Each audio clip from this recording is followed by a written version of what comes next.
Hello students, class first. बच्चों आइए आपकी हिंदी की क्लास स्टार्ट करते हैं। हिंदी की आज की क्लास में हम ग्रामर का टॉपिक कराएंगे। ग्रामर में हम आज का टॉपिक करेंगे भाषा। जैसे मैंने आपको पहले भी बताया है, भाषा क्या होती है?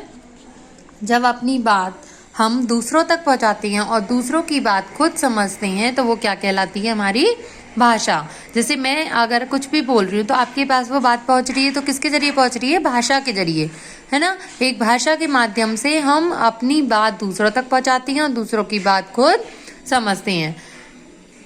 देखो यहाँ पर ये दो बच्चे खड़े हुए हैं, इनका नाम है आभा और आभास। ये दोनों बातचीत कर रहे हैं, वे बोलकर एक दूसरे को अपनी बात बता रहे हैं। तो यही क्या है? भाषा है। भाषा से हम अपनी बात दूसरों तक पहुंचाते हैं।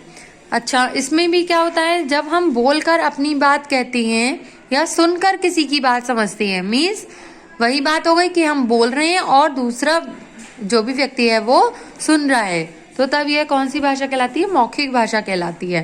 ठीक है। इसके बाद नेक्स्ट आती है लिखित भाषा।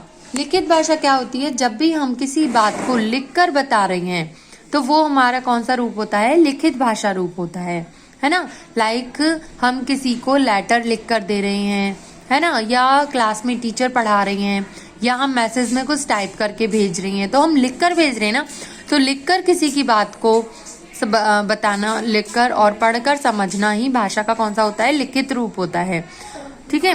उसके बाद थर्ड आता है सांकेतिक भाषा।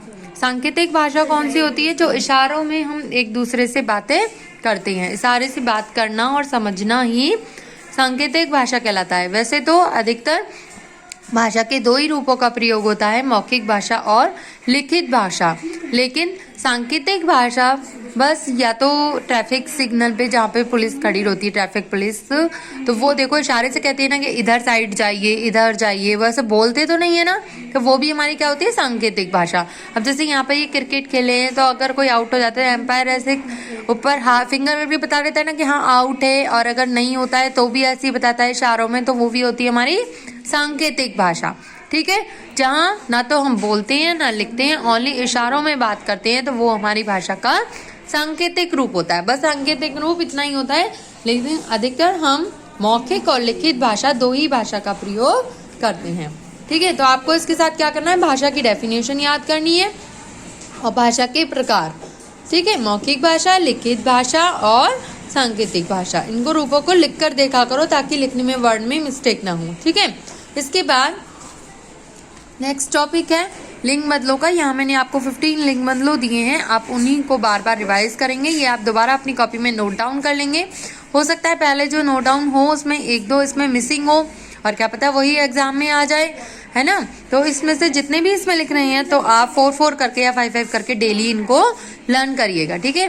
जैसे नंबर 1 राजा, राजा का रानी, नौकर, नौकरानी, शेर, शेरनी, बैल, गाय, बेटा, बेटी, सेठ, सेठानी, देवर, देवरानी, मामा, मामी, मोर, मोरनी, जेठ, जेठानी, जैसे सेठानी था ना ऐसे ही जेठानी, घोड़ा, घोड़ी, लड़का, लड़की, ऊंट, ऊंटनी, नर, नारी, दादा, दादी। नर बोलते हैं आदमी को, नारी औरत। ठीक है, उसका अपोजिट हो गया। ठीक है। तो ये आपको लिंग बदलो अपनी कॉपी में नोट डाउन करनी है बच्चों, और अच्छे से लर्न करना है। भाषा का टॉपिक आपका पहले से हो रहा होगा, आप उसको दोबारा लर्न कर सकते हो, और फिर उन्हें लिख के जरूर देखना, उसकी डेफिनेशन भी और उसके रूप भी कितने प्रकार के होते हैं। ठीक है। तो आज के लिए इतना ही। Thank you.